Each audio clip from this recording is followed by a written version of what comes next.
pela tua igreja, meu Deus, que dizima e oferta diante do Senhor, apresentando a Ti, que Tu possa repreender o devorador.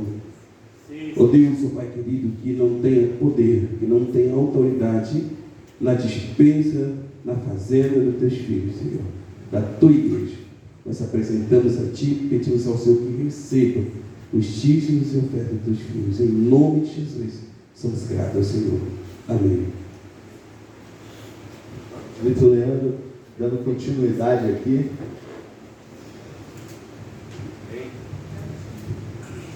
A paz do Senhor, queridos, amém? Amém. Estamos felizes, né, em podermos estar na casa do Senhor. Sou grato a Deus, né, pela oportunidade de Deus ter tocado no coração do nosso pastor e ter me passado essa grande responsabilidade. E a gente fica nervoso, irmão, não é porque a gente tem vergonha, né, de falar. A gente fica nervoso porque diante de quem nós estamos. Eu estou diante da igreja do Deus vivo. E isso é muita responsabilidade. Você não é qualquer um. Você não está aqui de qualquer maneira. Houve todo um contexto para que Deus salvasse você estivesse aqui. E isso causa na pessoa que está aqui um temor muito grande. E nessa noite, né, não é uma pregação, é um estudo, então a liturgia é bem diferente, né? Como o pastor falou, muitas coisas têm mudado. O interessante, irmão, que Deus não mudou, Jesus não mudou, o Espírito Santo ele não mudou, ele continua o mesmo desde a fundação do mundo. O homem tem mudado e com isso muitas coisas do nosso meio têm mudado. E por isso que o estudo da palavra é importante, irmão. Não para que nós recebamos algo novo, mas para que nós venhamos entender aquilo que já está escrito. E nós só tomamos posse daquilo que nós entendemos. Tem uma palavra que diz, né, que o semeador jogando a semente à beira do caminho, a semente significa a palavra. Veio o inimigo ou passo e a levou. Essa semente ela não frutificou, porque ela não teve a oportunidade de germinar, ela foi tirada. Então, quando nós não compreendemos a palavra, a gente fica aqui meio sem entender e acabamos sendo levados por ventos de doutrina, por coisas que muitas das vezes, na maioria delas, não são bíblicas, são artifícios de homens usados para proporcionar a um grupo de pessoas um bem-estar dentro de uma comunidade cristã, quando na verdade o que tem que ser dito aqui são as verdades bíblicas, porque elas são verdadeiras, são inerrantes, e é a palavra de Deus, irmão, que não volta vazia. A minha palavra, Deus não tem compromisso com ela, mas a palavra dele, irmão, ele tem compromisso com ela, e é por isso que ela jamais volta vazia. E nessa noite nós estaremos falando sobre o significado da morte para o ímpio e para o justo. O significado da morte para o ímpio e para o justo. E dentro desse estudo, irmão, a gente não quer somente trazer para você conteúdo, só informações, mas tem que haver uma aplicação. Então, se a gente for falar assim de uma forma muito teológica, que é um estudo sobre, esse estudo contém soteriologia e escatologia. Se você um dia for estudar teologia sistemática, você vai aprender isso. Mas se nós nos atemos a somente essa parte de conhecimento, vai ficar muito escasso, muito vazio, e às vezes a gente não consegue compreender realmente o teor da palavra. Então hoje nós vamos nos tentar dar uma aplicação maior, sabe? Menos contexto assim de teológico e coisas mais do nosso dia a dia, para que essa palavra se aplique na sua vida, que é para isso que nós estamos aqui, né, irmão? Para entender, compreender e praticar a palavra. Se todos nós tivéssemos entendimento, essa igreja aqui estaria lotada, não por quem está aqui, mas pela própria palavra do Senhor, porque ela é o motivo de nós estarmos aqui. Então eu queria pedir para você, hoje nós vamos usar bastante a Bíblia, que a Bíblia, a sua Bíblia primeiro, lá em 1 Coríntios 15, 19. 1 Coríntios 15, 19. Que não vai ser o texto, né, que está baseado no nosso estudo, mas é um texto que traz um despertamento para nós. 1 Coríntios 15, 19.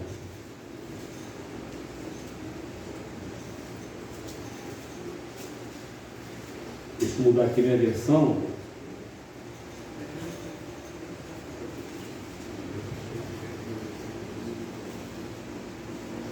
Sim.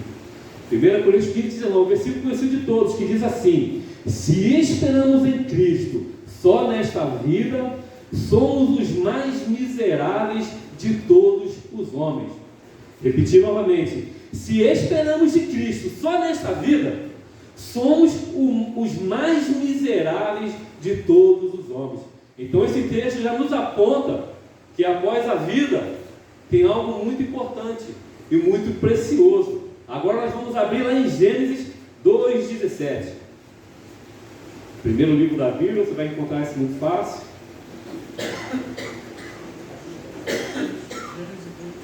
Dois 17, que diz assim, o nosso diácono, ele até foi também o texto que ele usou como introdutória no estudo dele, que diz assim: mas da árvore da ciência do bem e do mal, dela não comerás, porque no dia em que dela comeres, certamente morrerás. Mais uma vez: mas da árvore da ciência do bem e do mal, dela não comerás, porque no dia em que dela comeres, certamente morrerás. E o estudo, como nós dizemos também, é o significado da morte para o ímpio e para o justo. E nós aqui já temos que ter o entendimento do que significa essas duas palavras. O que é o ímpio? O que é o justo dentro da Bíblia? Porque existem palavras que são comuns no nosso dia a dia, mas às vezes a gente não tem o pleno conhecimento da essência dessa palavra. E a gente acaba perdendo o real significado. Ímpio significa culpado de pecado contra Deus, inimigo de Deus. Existem muitas pessoas, irmão, que elas não são cristãs. E muitas das vezes tem pessoas da igreja que apontam ela como ímpios. Mas elas simplesmente ainda não conheceram a Cristo. Elas não são inimigas declaradas de Deus, como a raiz da palavra realmente significa. Já o justo, a tradução que nós mais conhecemos, o significado cotidiano é correto na conduta e no caráter. Uma pessoa justa é a pessoa que ela é correta na sua conduta e no seu caráter. Você conhece alguém que não é cristão, que ele é correto na conduta e no caráter? Eu conheço, irmão, muitas pessoas que não têm a Cristo como seu Salvador e são pessoas corretas na sua conduta e no seu caráter. Pessoas honestas. Muitas pessoas honestas. Mas no significado bíblico, no sentido bíblico, justo, significa alguém justificado e vindificado por Deus. Vindificado é, quando você vindifica, é você reclamar uma coisa que te pertence. Então uma pessoa justa vai muito além do sentido de uma pessoa honesta. É aquela pessoa que foi justificada por Cristo. Por isso que no céu vai entrar o justo. Tem pessoas que acham que fazendo bem, sendo boazinha, ela sendo justa, ela ouve dizer que o justo vai para o céu, ela acha que vai para o céu. Mas não é esse tipo de justo, mas sim a pessoa que foi justificada por Cristo. Entendeu, irmão? E o que é uma pessoa justificada por Cristo? Você pode interagir comigo, irmão, e também participar, embora não tenhamos muito tempo. Uma pessoa justificada é o seguinte, vou dar assim uma metáfora. Tem um estudo que diz, irmão, que uma mente sadia, uma pessoa que não tem nenhum distúrbio psicológico, ela tem geralmente por dia 10 mil pensamentos. Você olhou para cá, você já pensou, eu falei uma coisa, você já pensou, por dia, 10 mil pensamentos. Agora, irmão, 10 mil pensamentos, se você for razoável e concordar comigo, se dentro desses 10 mil pensamentos diários, e um desses pensamentos que podem ser também pecado, que nós pecamos por ação, por omissão, por palavras e por pensamento. Se eu pecar uma vez por dia por pensamento, igual você pensou, pô, esse cara é chato, já pecou. Se eu pecar uma vez por dia, irmão, eu sou quase um santo. E se eu pecar uma vez por semana, são quantos pecados por pensamento por semana? 7. Se for um pecado por dia por mês, dependendo do mês, 30. por ano. Eu tenho 50 anos. Se eu pequei uma vez por dia por pensamento, que é o pecado que menos traz constrangimento, quantas vezes eu pequei até hoje, irmão? Em 50 anos de idade. Só que a Bíblia diz, irmão, que se eu tiver um pecado, não entro no céu. Aí você fala assim, rapaz, então ninguém vai para o céu. Exatamente. Ninguém tem condições de ir para o céu. Por isso foi necessário Cristo morrer, e nós somos justificados no sangue dele. Aleluia. Essa justificativa, irmão, não é uma desculpa. Essa justificativa é uma justificativa mais para o lado bancário, dele pagar algo que eu não podia, você não podia, e dessa forma nós podemos ir para o céu, porque eu não tenho condições, irmão, se eu não for justificado por Cristo. E é por isso que eu sendo justificado por Ele, irmão, pelas imensidões de pecado, eu não sendo merecedor, eu sendo justo, eu posso ir para o céu. Você pode ir para o céu, desde que você seja justificado por Ele. E por que, irmão, que nós temos tanto medo da morte? Simples, irmão. O homem, como nós lemos aqui, em Gênesis 2,17, o homem original não foi feito para morrer. Quem disse que Adão ia morrer? O homem não ia morrer. O homem foi feito, irmão, para ter uma eternidade. Tanto que depois que o homem comeu da árvore do bem e do mal, o que o Senhor falou? Vamos tirar da árvore da vida, senão o homem vai ser eterno e vai ser como nós. Então o homem não foi feito a princípio para morrer, mas por causa do pecado, nós agora estamos sujeitos à morte. Tanto que os primeiros homens, irmão, quantos anos que eles viviam? 900, 800, 700, 600, 500, vivia-se muito. Aí o Senhor falou, não, no máximo 120. E aquele que chega a 60, 70, 80, é infarto e canseira. Então, de primeira mão, nós não fomos criados para morrer, para experimentar a morte, sabe? Nós fomos criados para viver eternamente com o nosso Deus, mas por causa do pecado, a morte alcançou o homem. E o sentido da vida, irmão? Qual seria o sentido da vida? Você já parou para pensar nisso? Por que você nasceu? Foi o descuido do pai e da mãe? Foi um projeto do pai e da mãe? Por que você nasceu? Sabe? E isso aí é muito importante você ter esse conhecimento. Porque quando que o ser humano, irmão, ele sente desprazer em estar vivo e deseja a morte? Você já conhece alguém que já desejou a morte? Teve uma época na minha vida, irmão, e eu quero até relatar como testemunho, que às vezes nós estamos dentro da igreja e a gente não entende muito bem porque a gente está aqui. Sabe por que eu estou aqui, irmão? Porque Deus, Ele é verdadeiro. De fato, de verdade. Eu tive experiências maravilhosas com Ele. E uma delas foi que um dia, no meu trabalho, eu passando por um dos piores momentos da minha vida, eu no meu coração, na minha mente, eu desejei algo. Na hora do almoço, entrou um pastor amigo meu, bateu no portão e falou, Léo, eu vim falar com você. O que foi, pastor? Eu estava orando e Deus me mostrou um espírito de suicídio na sua vida. Porque eu, irmão, em um determinado momento, eu falei, Senhor, por que eu continuo vivo? Por que o Senhor não me leva? Eu só pensei, irmão, e Deus, durante a oração daquele pastor, revelou a ele, e ele veio até mim e expôs toda a situação, irmão. Como não acreditar nesse Deus tão maravilhoso, irmão? Como, irmão, agora eu retroceder diante do que possa acontecer?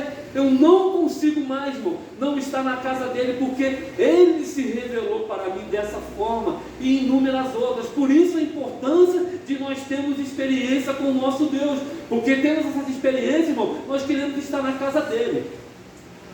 Geralmente, irmão, quando a pessoa ela alcança tudo aquilo que ela achou que precisava alcançar, bens, dinheiro, fama. Houve uma época em que, não sei se vocês se lembram da Ana Paula Rocha, era uma mulher linda. O esposo dela, ele se suicidou, vocês lembram disso? E sabia que ele se suicidou, irmão? Não foi porque ele apostou e perdeu todo o dinheiro, não. Não foi porque ele, irmão, tinha tudo.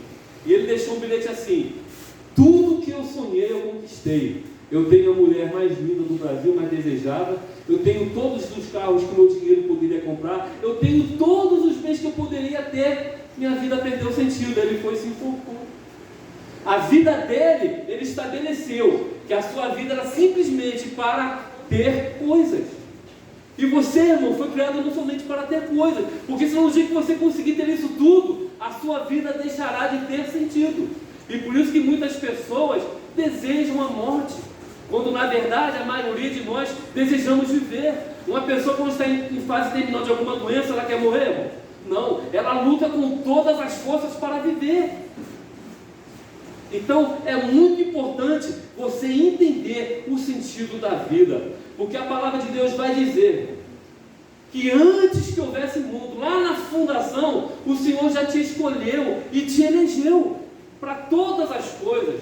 Então o Senhor Deus criou você, irmão, com um propósito.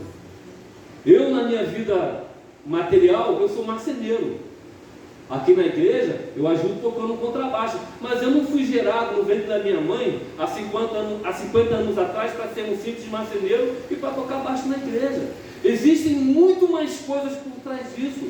Eu fui gerado, irmão, para que onde eu estiver, o nome do Senhor seja proclamado. Que lá no meu trabalho, em todas as oportunidades abertas, aonde eu estiver, aonde eu passar, pessoas possam olhar para a minha vida e saber que existe um Deus que pode mudar a vida delas.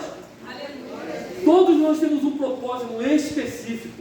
Ninguém foi criado por acaso. Deus não te chamou para você vir sentar no banco aí, assistir ao culto, acabou o culto, você vai. Não. Há um propósito para a sua vida. E esse propósito é muito importante. Eu notei aqui um versículo aqui, irmão. Deixa eu ver se é esse mesmo. Está em...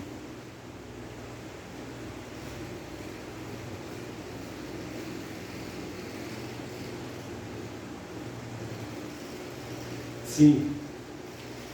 Efésios 1, 3 e 4, que diz assim: Bendito Deus e Pai de nosso Senhor Jesus Cristo, o qual nos abençoou com todas as bênçãos espirituais nos lugares celestiais em Cristo, como também nos elegeu nele, antes da fundação do mundo, para que fôssemos santos, irrepreensíveis diante dele. Você, irmão, não é um acidente. Você foi planejado pelo Senhor Deus Todo-Poderoso. E isso é motivo de alegria para mim e para você. E diante desses propósitos, irmão, é que tudo será destinado para aquele que atende, que entende o propósito de Deus e o serve, e aquele que não entende não serve. Porque o destino na eternidade, olha essa frase, o destino na eternidade é uma decisão que se toma nesta vida passageira.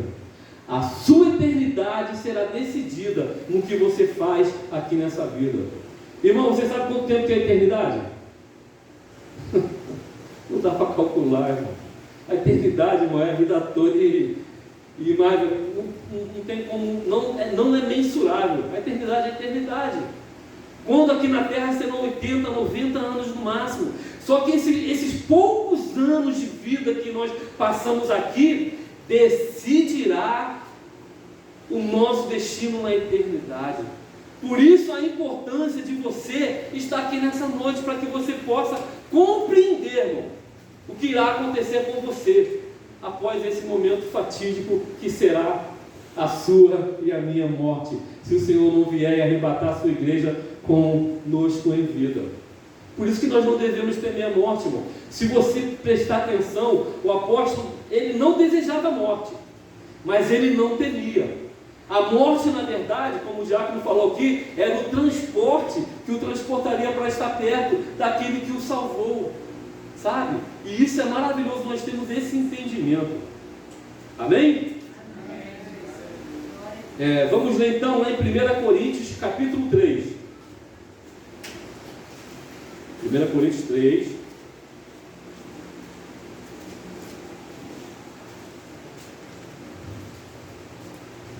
(11, 12 e 13). Eu vou ler aqui, meu pai. Meu Deus, misericórdia, já foi a hora quase toda. Porque ninguém pode pôr outro fundamento além do que já está posto, o qual é Jesus Cristo. E se alguém sobre esse fundamento formar um edifício de ouro, prata, pedras preciosas, madeira, feno e palha. A obra de cada um se manifestará na verdade. O dia declarará, pelo fogo será descoberta, e o fogo provará qual seja a obra de cada um. Tudo que você faz, irmão, em Cristo um dia será provado no fogo. O que eu tenho feito? O que você tem feito? Qual tem sido a minha obra? E a palavra aqui vai dizer que existem obras de ouro, obras de prata, obras de pedra preciosa, de madeira, feno e palha. Tu vê que há, irmão, uma ordem. Há coisas importantes a serem feitas e há coisas que não são tão importantes. Aqui eu tenho dado importância. Qual obra que eu tenho que tem ardido no meu coração de eu fazer? Por exemplo, nessa noite aqui, irmão, nós deveríamos ser mais. Só que isso não me entristece, porque Deus só fala com os presentes. Quem não veio, irmão, vai deixar de ser abençoado. Deus quer falar com você nessa noite. Então, se sinta feliz, irmão, porque você está aqui. E você está, de certa forma, corroborando com o reino de Deus. E isso irá manifestar na vida futura. Muitos deixaram de estar, irmão, por motivos realmente justificáveis. Mas muitos não vieram porque é culto da palavra. Não é tão importante. Porque no domingo, como que é domingo, irmão? Exatamente. As pessoas dão mais importância. Só que o mesmo Deus que opera hoje, irmão, que opera domingo, segunda, terça, quarta, quinta, sexta e sábado, e nos feriados, de noite, de dia, de madrugada, no momento que você precisar. Porque mesmo quando eu sou infiel, Ele permanece fiel. Quem ou o que seremos na eternidade? Aqui, irmão, eu queria entrar nesse assunto muito rapidamente, porque assim há muitas dúvidas. O que eu serei, irmão? Serei uma alma? Eu serei um espírito? Porque a gente vai ver lá em Gênesis 2:7. Misericórdia. Tirar a pilha desse relógio aí. Diz assim: e formou o Senhor Deus o homem do pó da terra, e soprou em seus narizes o fôlego da vida, e o homem foi feito alma vivente.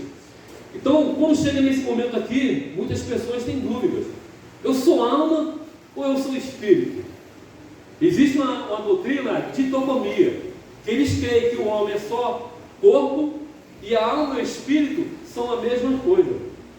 Eu quero dizer para você que nós somos corpo, alma e espírito. Mas nesse versículo, como isso aconteceu? Simples, irmão. E formou Deus o homem do pó da terra. O que ele formou? Fala assim, o corpo. Fala, irmão, vai, interage aí. O corpo. O que o corpo era, irmão? Fala assim, um boneco. O bonecão lá deitado, irmão, ele tinha vida? Não, inanimado. Era um simples boneco. E soprou em seu nariz o fôlego de vida. O que Deus soprou nele, irmão? O fôlego. No original é o Neshama, que significa hálito vital, inspiração divina ou espírito. Deus soprou parte do seu espírito na narina do homem. Então, quando esse fôlego entrou na nossa narina, naquele corpo, naquele momento, a Bíblia vai dizer, e o homem foi feito alma vivente. Em Hebreus 4:12, se você for rápido, Hebreus 4:12, porque a palavra de Deus é viva e eficaz, é mais penetrante do que espada alguma de dois gumes. A espada penetra onde, irmão? O corpo, não é verdade? Isso aqui é fazendo um sentido figurado para que a gente entenda. Penetrante do que espada alguma de dois gumes. Ela penetra da divisão da alma e do espírito. Então nós somos tricotômicos. E isso não tem que ficar dúvida nenhuma no teu coração. Você tem esse corpo abençoado, que é o templo do Espírito. Você tem o Espírito, porque não, a Bíblia diz que Deus é Espírito, e interessa que nós adoremos o Espírito de verdade. Por quê? Porque Deus ele fala conosco no nosso espírito. É no nosso espírito que Deus fala.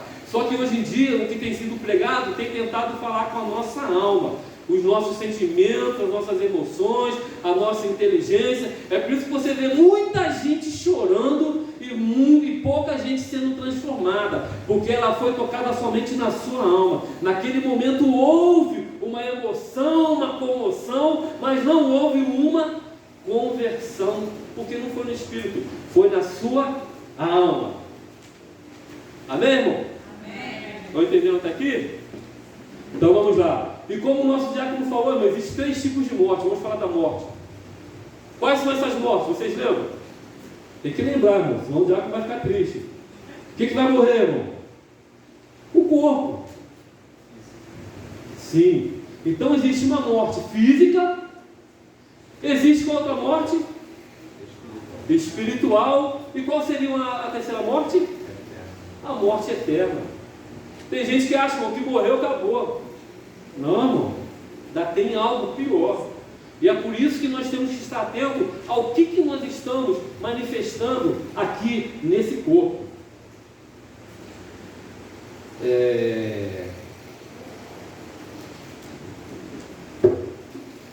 E esse texto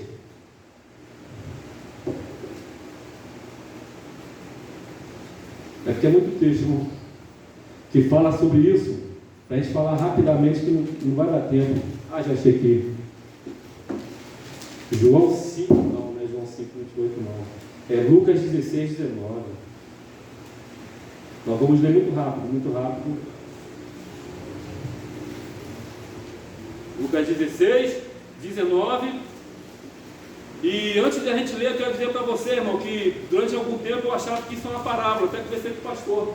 Mas geralmente a parábola, ela ilustra uma situação. Em todas as parábolas da Bíblia, nenhuma cita um nome próprio. Um certo homem, um certo semeador, uma certa situação, mas aqui nós vemos nomes próprios, inclusive, de Abraão. E a palavra diz assim: ora, havia um homem rico, e vestia-se de púrpura e de linho, finíssimo, e vivia todos os dias regalada e esplendidamente. Havia também um certo mendigo chamado Lázaro que jazia de chagas à porta daquele, e desejava alimentar-se com migalhas que caíam na mesa do rico, e ninguém lhes dava. E os próprios cães vinham lamber a chaga. E aconteceu que o mendigo morreu e foi levado pelos anjos para o seio de Abraão. E morreu também o rico e foi sepultado. E no inferno ergueu os olhos, estão atormentados, e viu ao longe Abraão e Lázaro no seu seio. E clamando disse: Pai Abraão, tem misericórdia de mim, e manda Lázaro que molhe na água a ponta do seu dedo, e me refresque a língua, porque estou atormentado nesta chama. Disse-lhe, porém, Abraão: Filho, lembra-te do que recebeste os teus bens em tua vida, e Lázaro semelhantemente, mas, e agora este é consolado, e tu atormentado. A morte, irmão, para o ímpio, ela significa isso aí: aflição, tormento após a morte, aguardando um julgamento, que será a segunda morte, a morte eterna, sabe? E a gente não vai se ater muito ao que acontecerá com o ímpio, porque só nessa passagem aqui, irmão, que ela é verídica, a gente consegue entender. Ele teve todas as oportunidades, como a gente viu, como diz aqui na palavra, continuando o texto que a gente não vai ler pelo horário, que ele teve a oportunidade, assim como seus parentes tinham os profetas, para ouvirem, entenderem e viverem a palavra, mas ele resolveu viver tudo que a vida podia lhe oferecer, tudo que a vida podia lhe proporcionar. A morte chegou para ambos. A gente vê que agora ele está num lugar de tormento e aflição, aguardando até o julgamento. Então, todo mundo que não morre em Cristo não está dormindo, sabe? Não está numa antessala ali, aguardando o julgamento para ver o que vai fazer com ele. Ele não está ali, irmão, encarnando, reencarnando. A gente não vai entrar nesses contextos, senão vai demorar muito. Essa pessoa, e a gente vê que aqui, irmão, a pessoa ela tem consciência do que está acontecendo, sabe? E tem outros textos que eu tenho aqui, irmão, não sei se vai dar tempo de olhar, que quando a pessoa realmente ela morre e é levada, ele foi levado para esse lugar de tormento e de aflição. Ele tinha essa certeza. E Lázaro estava onde? No seio de Abraão, sendo consolado, vivendo um gozo, esperando também o tribunal de Cristo. Mas o tribunal de Cristo, para um terá um fim e para outro terá o outro. Sendo que quem decide para onde vai, irmão, não é o Cristo Todo-Poderoso, sou eu e você. Aonde você quer passar a tua eternidade? Em aflição e sofrimento?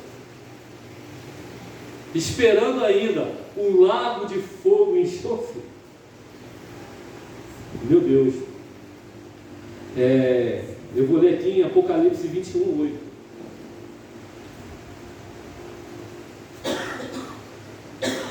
Apocalipse também é fácil de encontrar. E quem é que vai para lá, irmão? Está neste lugar aí. O rico aqui, ele foi para lá porque ele resolveu viver somente os prazeres dessa vida. Mas será que somente os ricos vão para o inferno? Aqui tem uma lista daquelas pessoas que estarão indo. Mas aos medrosos, aos incrédulos, e aos abomináveis, e aos homicidas, e aos fornicadores, e aos feiticeiros, aos idólatras, e a todos os mentirosos, a sua parte será no lago que arde com fogo e enxofre, que é a segunda morte. Agora mudamos de endereço rapidinho, Apocalipse 20:12. Só você voltar um pouquinho aí. Eu vi aos mortos, grandes e pequenos, que estavam diante de Deus, e foram abertos livros, e foram aberto outro livro, que é o livro da vida, e os mortos foram julgados pelas coisas que estavam escritas no livro, conforme as suas obras. E deu o mar os mortos que nele estavam, e a morte e o inferno deram os mortos que nele estavam, e foi julgado cada um segundo as suas obras. E o inferno e a morte foram lançados no lago de fogo. Esta é a segunda morte. E quem não foi achado escrito no livro da vida foi lançado no lago de fogo e enxofre. Então, não dá para perceber que é uma lista extensa. E infelizmente, irmão, no nosso meio existem muitas pessoas que mentem, pessoas que fornicam. A fornicação hoje em dia, irmão, é pecado, vai mandar para o inferno, como nós vemos aqui, está na palavra, a palavra não muda, e a palavra é o que está escrito, é o que vale. Fornicação, irmão, é sexo fora do casamento. Por exemplo, irmão, a minha esposa ela foi embora, ela me abandonou, certo? Eu estou solteiro. Eu até conversei com o pastor e falei na escola, então eu vou abrir para vocês que eu não tenho que responder. Eu conheci uma pessoa e comecei a conversar, irmão, porque estava sendo muito difícil para mim. Foram 25 anos casado, então eu estava ficando maluco, porque embora eu seja crente, irmão, eu sou de carne e osso. Eu também sofro, eu choro, e estava doendo demais, eu estava ficando pancado. Então eu comecei a conversar com essa menina bonita, irmão. Mas não deu para nós continuarmos, sabe por quê, irmão? Porque ela falou que ela já é velha, é mãe, eu já sou velho, irmão, então nós tínhamos que partir para os finalmente. Só que eu sou um servo de Deus, irmão. Isso é fornicação. E se eu faço isso, ninguém ia ver, ninguém ia saber. Eu podia continuar a minha vida aqui livremente, tocando, ninguém ia saber, a não ser que Deus usasse um profeta e falasse. Mas aquele, irmão, que tem o olho como chama de fogo, ele vê tudo. E naquele momento, irmão, esse versículo veio ao meu coração. Então a gente vai ter que parar por aqui, porque eu não quero ir para o inferno. E ela é desviada. Fora, irmão, a mentira. E fora todas essas coisas que foram. Então a gente tem que tomar muito cuidado, irmão. Nós temos que vigiar, porque a gente pode perder a nossa salvação assim, ó. E as pessoas acham que perder a salvação é somente estar fora da igreja, quando na verdade a gente vê, irmão, que é algo tenebroso. É o sofrimento eterno. E não é o sofrimento de uma esposa que foi embora, irmão. É um tormento contínuo na minha alma. Imagina, irmão, ser afligido na alma.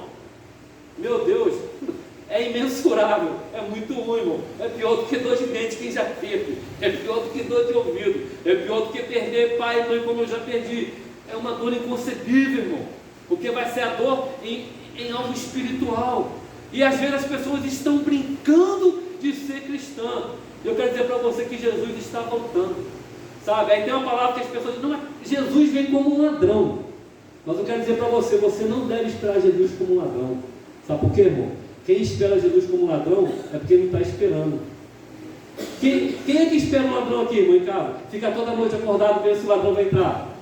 Então ninguém está esperando um ladrão. O ladrão veio, entrou, roubou, conforme a irmã falou, né? Entrou na casa lá, roubou a televisão. Então Jesus só vem como um ladrão para quem não está esperando. Para nós que estamos aguardando, ele virá como um noivo, irmão. E nós estamos ansiosos para ouvir aquela grande buzina. Você também espera assim, irmão, como noivo? Amém? Ele vem como um noivo para nós, amém? E não como um ladrão. Poxa, irmão, a gente vai ter que pular muita coisa aqui, irmão. Já vamos aqui muito rapidamente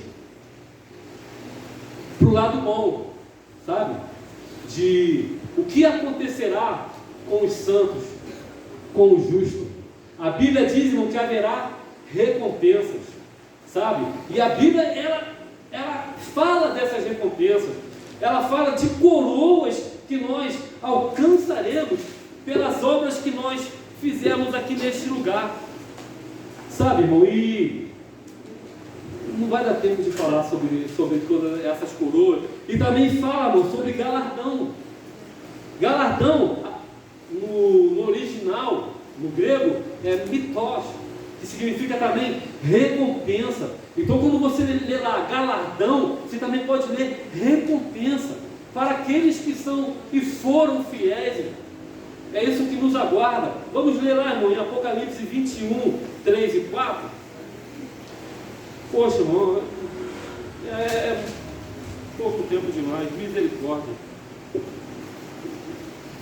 Porque além, irmão, de todas as coroas que você pode receber do Senhor, além de todos os galardões, coroas são 5. Não vai ter tempo de falar, porque eu vou ter que ler todos os versículos onde ela se encontra. Talvez um dia, quem sabe, a gente fala sobre isso. E sobre galardão aqui, irmão, tem 1, 2, 3, 4, 5, 6, 7, 8, 9 referências bíblicas falando sobre galardão que o justo irá alcançar. Mas aqui em Apocalipse 21, 3 e 4, eu acho que está o grande ápice daquele que serve a Cristo e se manter fiel até a morte, que diz assim. Bom, eu vou mudar até a minha tradução aqui. Deixa eu botar aqui na João Ferreira de Almeida aqui, só um segundinho, só me perdoe para o horário.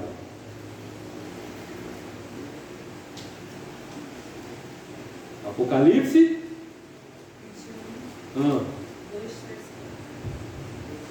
3 e 4.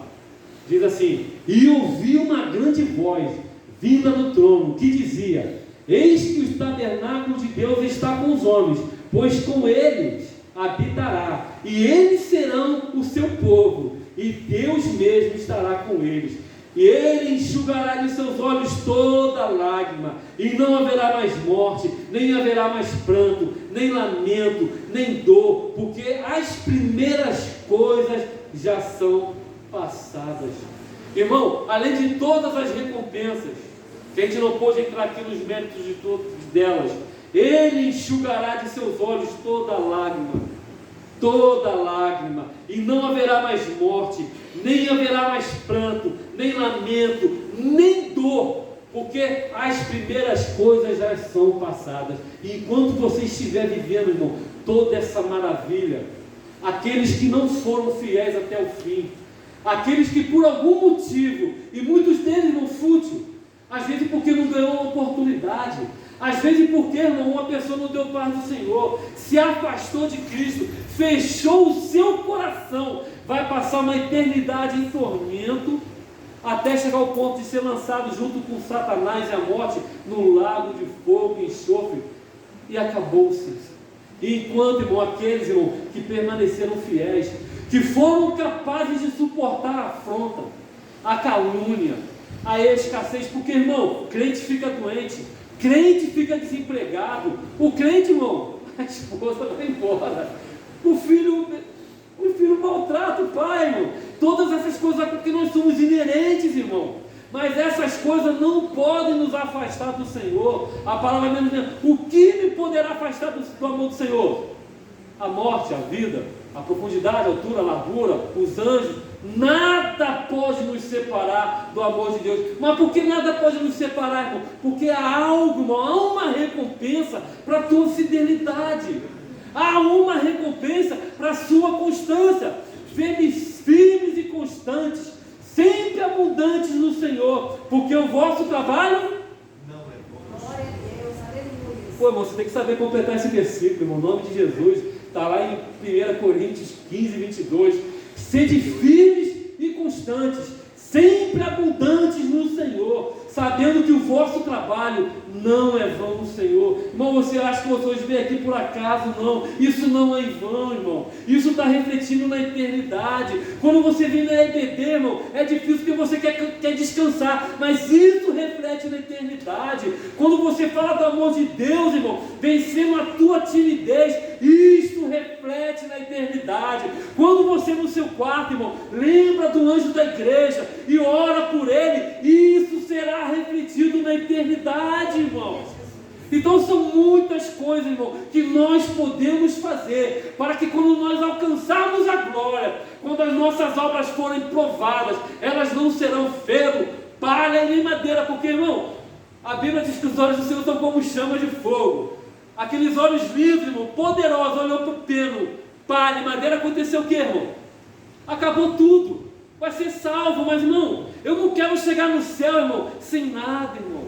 Você não pode, irmão, chegar no céu sem nada, irmão. Ainda há tempo de fazer algo pelo Senhor, para o Senhor. Se gaste, irmão, e se deixe gastar nessa obra, sabe, irmão? E quando o pastor fala isso, irmão, não é para você poder ajudar, para a igreja poder... Não, irmão, quem cuida da igreja é Deus. É Ele, irmão, quem traz todos os subsídios e tudo o que nós precisamos. Quando nós fazemos isso, quando nós temos esse entendimento, a gente está construindo para a eternidade, porque a eternidade será construída com os nossos atos nesta vida passageira. Se eu morrer hoje, irmão, serão 50 anos que serão construídos para a eternidade. Meu Deus, e como eu desejo, irmão, fazer mais para o Senhor. Sabe, como eu desejo, e Deus sabe do meu coração. A palavra diz, né, que o Senhor conhece a intenção do nosso coração, sabe, irmão? Então não é somente de palavras. Então que esse estudo, irmão, que infelizmente, irmão, o tempo é muito pouco, e como eu falei, é muito abrangente, sabe? Se a gente for entrar aqui é pelo menos 1 hora. Mas eu espero em Deus que você tenha entendido e que esse pequeno estudo possa ter feito o teu coração arder em fazer mais para o Senhor, não nos preocupando, irmão, com o ímpio, com o que vai para o inferno, não nos preocupando com os profetas de Baal, em querer destruir os altares dele, não, vamos nos concentrar em construir um altar para o Deus vivo, vamos nos concentrar naquilo que nós podemos fazer para o nosso Deus, amém? Que Deus nos abençoe em nome de Jesus. Aleluia. Isso aí, irmãos, que é o que eu falei no início, é muito